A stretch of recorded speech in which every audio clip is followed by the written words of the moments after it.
పెద్దపల్లి జిల్లా రామగుండంలో దొంగలు హల్చల్ చేశారు.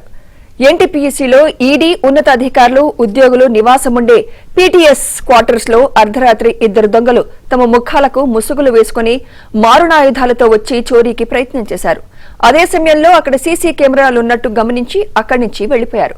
ఇదిలా ఉంటే ఎన్టీపీసీ టౌన్షిప్ లోకి వెళ్లేవారి వివరాలను 2 గేట్ల వద్ద నమోదు చేసిన తర్వాతే లోపలికి అనుమతిస్తారు. అలాంటిది దొంగలు ఎలా వచ్చారంటూ సెక్యూరిటీ అధికారులు తలలు పట్టుకుంటున్నారు.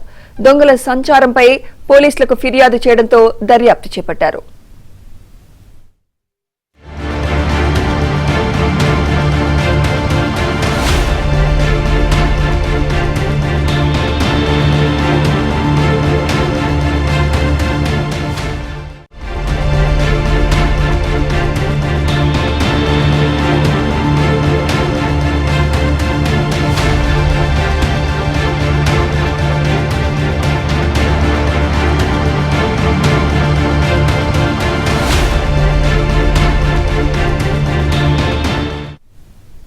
పెద్దపల్లి జిల్లా రామగుండంలో దొంగలు హల్చల్ చేశారు.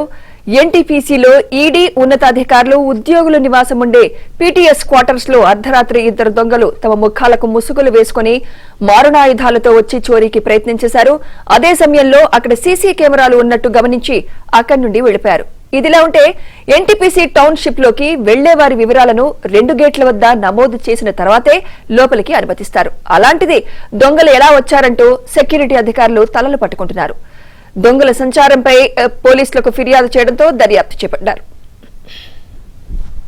ఇదే అంశంపై మరింత సమాచారం మా ప్రతినిధి శ్రీనివాస్ అందిస్తారు. శ్రీనివాస్, వాస్తవానికి ఉన్నతాధికారులు ఉండే ఈ ఎన్టీపీసీలోని పీటీఎస్ క్వార్టర్స్ లోకి ఇద్దరు దొంగలు ఎలా ఎంటర్ అయ్యారన్నదే పోలీసులకు అర్థం కావడం లేదు. ఈ ఘటన పైన ఎన్టీపీసీ అధికారులు కూడా చాలా సీరియస్ గా ఉన్నారు. ఎందుకంటే ఎన్టీపీసీలో క్వార్టర్స్ లోకి ఎవరు వచ్చినా కూడా వివరాలు నమోదు చేసిన తర్వాతనే లోపలికి రావాల్సి ఉంటుంది. అయితే ఇద్దరు దొంగలు ముసుగులు వేసుకుని వచ్చేదాకా సెక్యూరిటీ కానీ వీళ్ళంతా ఏం చేస్తున్నారని ఉన్నతాధికారులు సీరియస్ గా ఉన్నారు. ఎన్టీపీసీ ఎస్ఐ సతీష్ ఆధ్వర్యంలో ప్రస్తుతం లోపలికి అంటే ఆ దొంగల సంబంధించిన అంశంపై విచారణను వేగవంతం చేశారు. వారిని పట్టుకునేందుకు ఇప్పటికే పలు బృందాలు కూడా రంగంలోకి దిగాయని తెలుస్తోంది. ఎన్టీపీసీ ఉద్యోగులు ఉన్నతాధికారులు ఉండే ఈ పీటీఎస్ క్వార్టర్స్ లోకి దొంగలు రావటం పూర్తిగా కలకలం రేపుతోంది.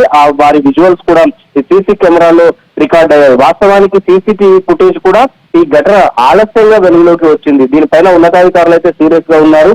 వారిని పట్టుకునేందుకు పోలీసులు కూడా రంగంలోకి దిగారు. సుమిత్ర.